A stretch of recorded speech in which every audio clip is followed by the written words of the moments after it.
नमस्कार फ्रेंड्स, आज का टॉपिक है हमारा ईरान इराक कॉन्फ्लिक्ट्स 1980, जिसको अपने कहते हैं द मिडल ईस्ट कंसर्न्स। आपको पता होगा कि मिडल ईस्ट जो एरिया है वो हमेशा से एक डिस्टर्ब रीजन रहा था, specially after the world war two. उसको हमेशा डिस्टर्ब रीजन्स में गिना जाता है। वहाँ पे कोई भी करतूतें होती है पूरे वर्ल्ड लेवल पे उसकी असर हो जाती है।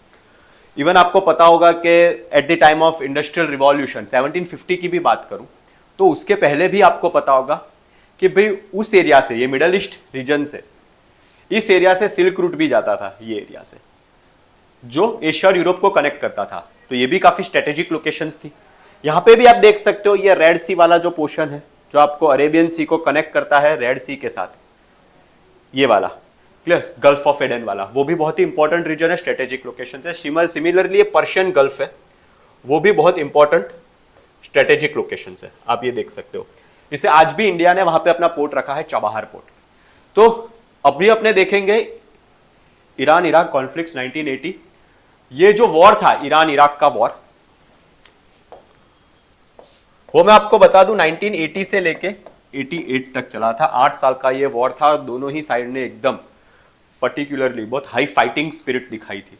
तो ऐसा क्यों हुआ था, क्या रीजन था, वो अपने देखते हैं, जिसको अपने कहते हैं middle east concern. Middle east concern आपको पता है आज की तारीख में भी वहां पे कॉन्स्टेंट वॉर्स चलते रहते हैं, जैसे अभी चल रहा है इजराइल पैलेस्टाइन वॉर, क्लियर। तो ऐसा हुआ क्यों था? मिडल ईस्ट कंसर्न रीजन मैंने यहां पे बताया है, उसका सबसे बड़ा रीजन यही है, वहां के इकोनॉमी जो रॉ मटेरियल्स को प्रमोट करती है। और आज के टाइम पे जो raw material, important raw material है, वो है crude oil. To capture the crude oil areas, हमेशा अमेरिका हो या रशिया हो, उस एरिया पे अपनी नजर रखता है, क्लियर।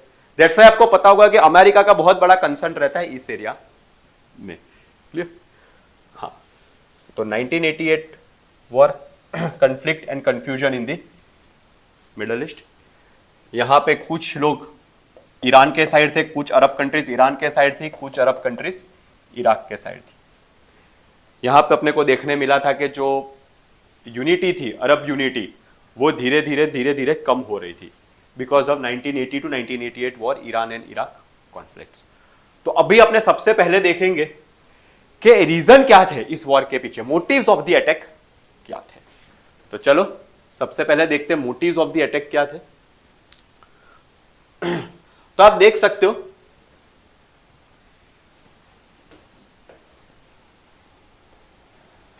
ये जो पर्टिकुलर पर्सन को आप देख रहे हो जिनका नाम है अयतुल्ला खौमानी,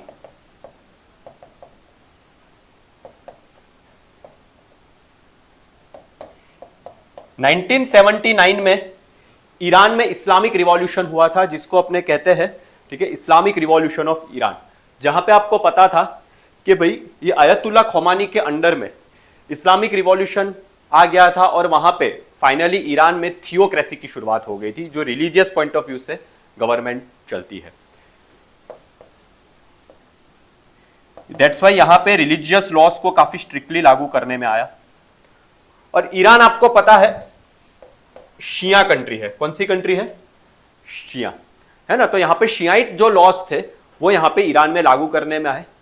अब देखो नेबरिंग कंट्री में कुछ भी होता है तो उसकी असर, क्लियर, उसकी आसपास की कंट्रीज में भी होने लगती है। जैसे आपको पता होगा कि अभी नेपाल में जो कंडीशन हुई, बांग्लादेश में जो कंडीशन हुई, तो बहुत लोग ऐसा कह रहे थे कि इसकी असर इंडिया में हो सकती है, इंडिया में हो सकती है। तो same goes to Iraq. Iraq के जो लीडर थे जिनका नाम था सदाम हुसैन, काफी फेमस लीडर है। जैसे ही यहां पे इस्लामिक रिवॉल्यूशन हुआ जिसकी असर इराक में भी होने लगी, सदाम हुसैन, उनको ऐसा लगा कि भाई ऐसा रिवॉल्यूशन मेरी कंट्री में भी हो सकता है, जिसके कारण अपने को देखने मिला the reasons behind the war. तो सबसे पहले अपने यहां पे मोटिव्स देख लेते हैं। सुन्नी शिया कंफ्लिक्ट। प्लस जैसे ही ईरान में रिवॉल्यूशन हुआ, इस्लामिक रिवॉल्यूशन, जिसके कारण इराक के शियाज भी, मैंने पहले ही बताया कि ईरान एक शियाइट कंट्री है ना, तो जिसके कारण ईरान की जो नेबरिंग कंट्री है, ये रहा ईरान और ये रहा इराक। ईरान में अगर रिवॉल्यूशन होता है तो ईरान के बाजू में जो इराक कंट्री है वहां पे भी इसकी असर ऑफकोर्स देखने मिलेगी। तो इराक के जो शियास थे, क्लियर, वो भी धीरे धीरे प्रोटेस्ट करने लगे थे against the Saddam Hussain, clear. और सदाम हुसैन को ऐसा लग रहा था कि ये जो मेरी कंट्री में शियास लोग प्रोटेस्ट कर रहे हैं वो कहीं ना कहीं ईरान जो है उसके इन्फ्लुएंस में आके कर रहे हैं। इससे सदाम हुसैन को लगा कि ये लोग, ईरानी लोग, कहीं ना कहीं हमारे एरिया के शियास को भड़का रहे हैं। दैट्स वाई सबसे इंपॉर्टेंट रीजन था सुन्नी शिया कन्फ्लिक्ट। सदाम हुसैन ने धीरे धीरे इराक में जितने भी शियास थे उनको एग्जीक्यूट करना शुरू कर दिया और कहा कि भाई ये ईरानी लोगों की हेल्प की वजह से शियाज लोग उनके इन्फ्लुएंस में आके हमारी कंट्री में प्रोटेस्ट वगैरह करना शुरू कर रहे हैं। ये सबसे बड़ा रीजन क्या बना? Sunni Shia conflict. Iraq attacked on Iran, क्योंकि सदाम हुसैन जी को ऐसा लग गया था कि ये शियाइट लोग जो है वो मेरी कंट्री में इसलिए कहीं ना कहीं रिवॉल्ट करने की शुरुआत कर रहे हैं क्योंकि ये ईरान के इन्फ्लुएंस में आ रहे हैं। वो ईरान जैसा एडमिनिस्ट्रेशन यहाँ पे चाहते हैं, क्लियर। क्योंकि सदाम हुसैन की जो गवर्नमेंट थी वो उस वक्त नॉन रिलीजियस गवर्नमेंट थी, क्लियर। Second, economic rivalry. मैंने हमेशा कहा economy is equal to empire. Economic rivalry भी हो गई। वाई? एक जगह है जिसका नाम है खुजेस्तान। कौन सी जगह है? खुजेस्तान।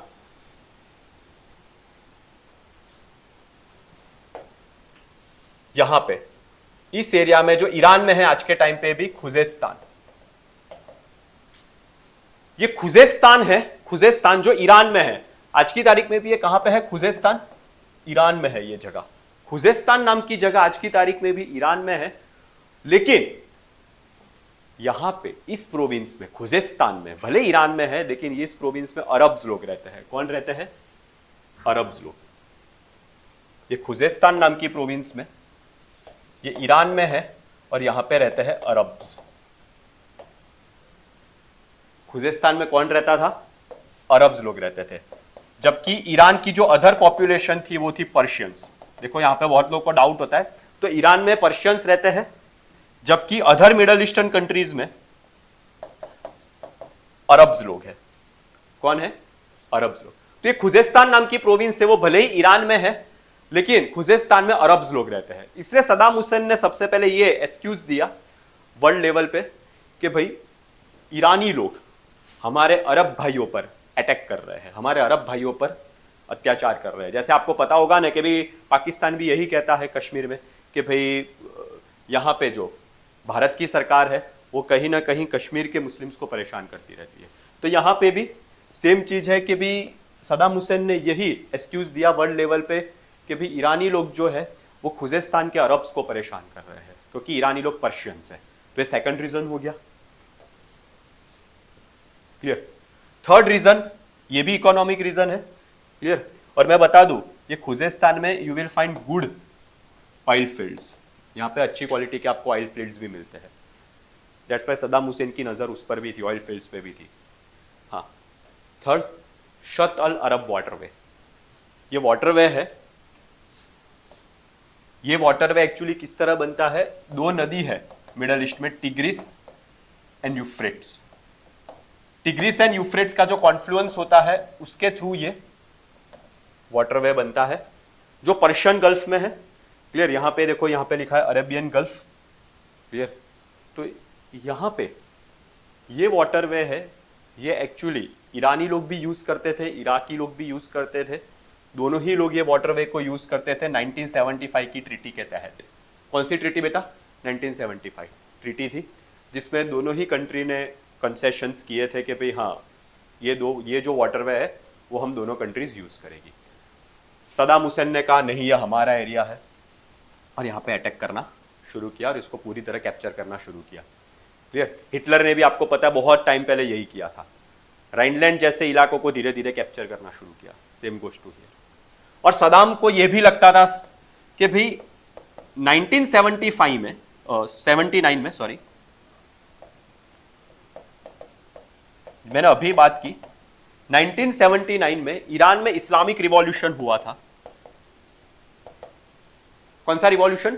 Islamic revolution. ईरान में कौन सा रिवॉल्यूशन हुआ था 1979 में? Islamic revolution.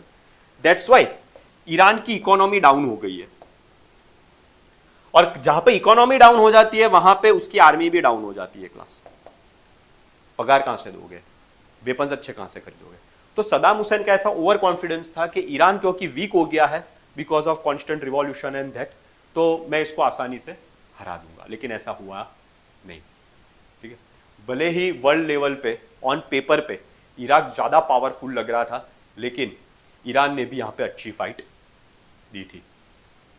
तो ये थे motives, Sunni Shia conflict, Khuzestan, Shatt al Arab and Saddam का जो थिंकिंग था कि मैं ईरान को आसानी से हरा दूंगा क्योंकि वो वीक हो चुका है कॉन्स्टेंट रिवॉल्यूशन के कारण। अब अपने देखते हैं इवेंट्स ऑफ वॉर, कि वॉर के टाइम पे क्या हुआ था। देखिए, ये एरिया में हमेशा यूएस की नजर रहती है, तो जैसे ही शतल अरब को टारगेट करने में आया इराक के द्वारा, तो यूएस इससे डिसअपॉइंट हो गया। यूएस ने कहा सदाम जी को कि भाई हम एक टाइम पे आपको सपोर्ट कर रहे थे।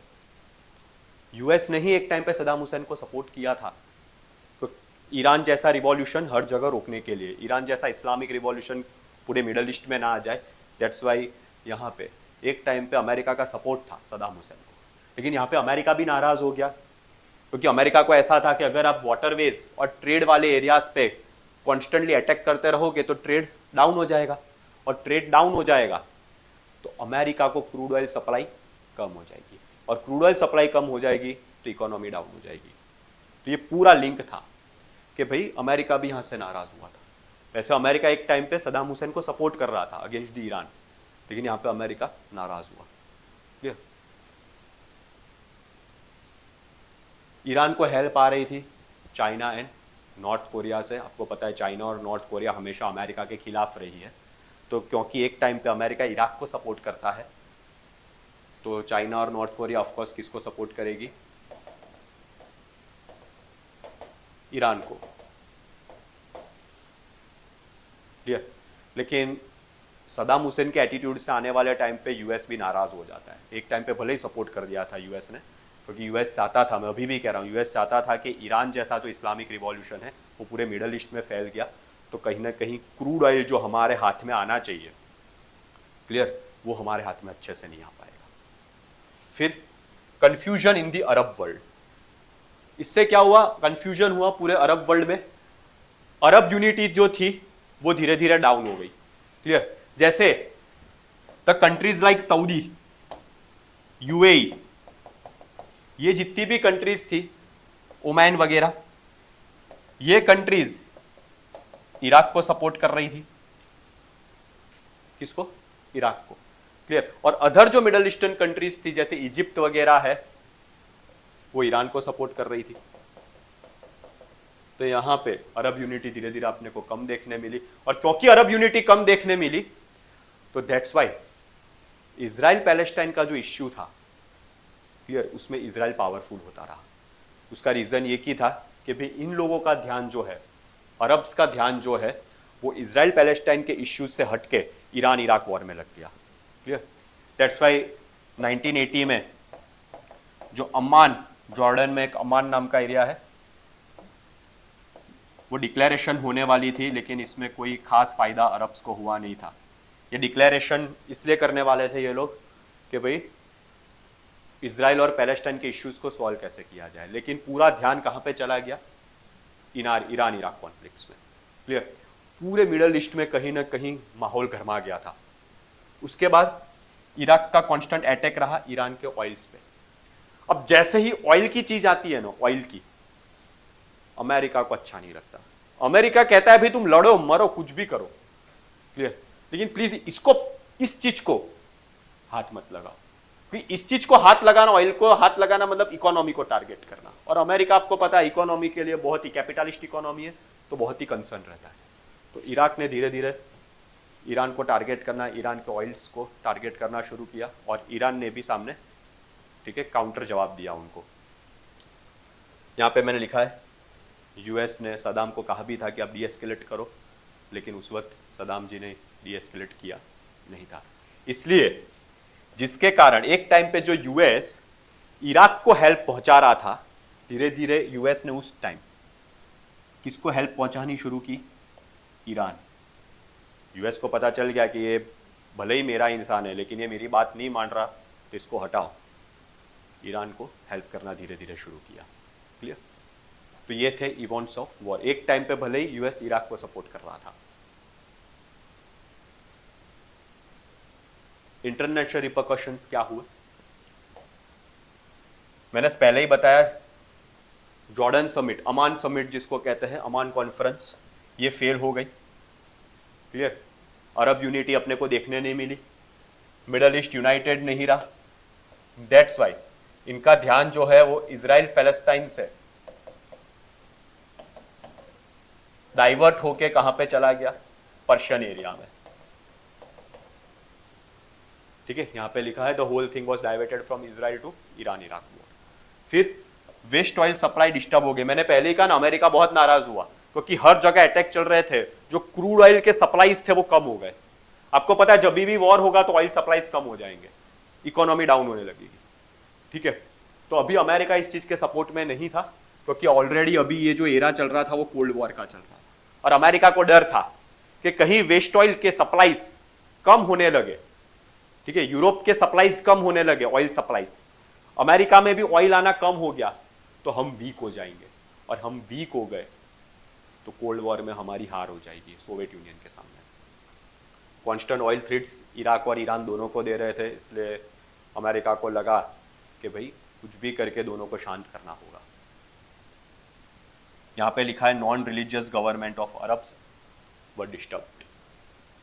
देखो, कहीं ना कहीं जो नॉन रिलीजियस गवर्नमेंट थी अरब एरियाज में, जैसे इजिप्ट है, सीरिया है, ये नॉन रिलीजियस गवर्नमेंट है, उनको भी अब डर लगने लगा कि भाई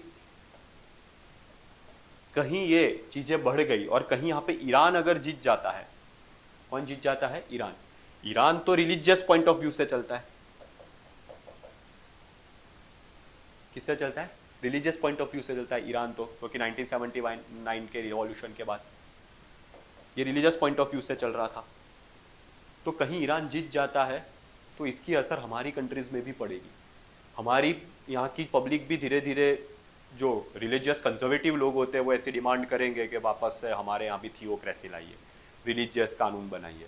तो जो अदर कंट्रीज थी, जो नॉन रिलीजियस गवर्नमेंट थी, उनको ये था कि भाई कुछ भी करके वॉर को शांत कराओ, क्योंकि अगर ईरान विक्टोरियस हो गया तो नॉन रिलीजियस गवर्नमेंट के लिए दिक्कतें बढ़ेगी। क्लियर? वहाँ की पब्लिक भी ऐसा रिवॉल्ट करेगी कि यहाँ पे भी रिलीजन वाला कानून लाइए। दोनों ही साइड हार मानने के लिए तैयार नहीं थी, दोनों ही साइड एकदम डिवास्टेड हो गई थी। इसलिए कहते हैं ना कि अब कोई फैसला आ ही नहीं रहा, इससे दोनों ही साइड ने finally UN peace keeping conference का मान रख के डीएस्केलेट किया लास्ट में। Clear? War aims are not fulfilled. मैंने बताया कोई दोनों में से कोई विक्ट्री की तरफ गया नहीं था, बस इकोनॉमी डाउन होती जा रही थी। दोनों ही बुरी तरह इकोनॉमिकली डिवास्टेड हो गए थे। इराक के पास, इराक एक टाइम पे बहुत अच्छे क्रूड ऑयल के फील्ड्स थे, क्लियर, वो पूरी तरह बर्बाद हो गए। ईरान के साथ भी यही हालत हुई है। आज दोनों कंट्रीज आप देख सकते हो, दोनों कंट्री की हालत बुरी है इकोनॉमिक पर्सपेक्टिव से। यूएन इंटरफेरेंस किया और लास्ट में पीस नेगोशिएशन हुए, क्लियर, 1988 में। लेकिन हाँ, यहाँ पे इराक जो था वो पूरी तरह डिवास्टेड हो चुका था। इसे सदाम हुसैन को कुछ भी करके अपने इकोनॉमी को वापस से बढ़ावा देना था। इससे अपने को और एक चीज इस वॉर के बाद देखने मिलती है, वॉर पे भले ही पीस आ गई लेकिन सदाम हुसैन को लगा कि यार मेरी इकोनॉमी तो पूरी तरह बर्बाद हो गई है। इसे सदाम हुसैन ने जो नेक्स्ट टारगेट कुवैत को किया था पब्लिक का माइंड डाइवर्ट करने के लिए, तो वापस से मिडल ईस्टर्न रीजन, ठीक है, गर्मी का माहौल हो गया था वहाँ पे। ऐसा गर्मी रहती है वहाँ पे और गर्मा गर्मी हो गई थी। क्लियर? तो थैंक यू। ये है ईरान इराक कॉन्फ्लिक्ट्स 1980 टू 1988। यहाँ से world history point of view से इतना आपको आ सकता है, रीजंस कौन से आ सकते हैं, इंटरनेशनल रिपोर्कशंस क्या हो सकते हैं 10 मार्क्स में आपको पूछ सकते हैं।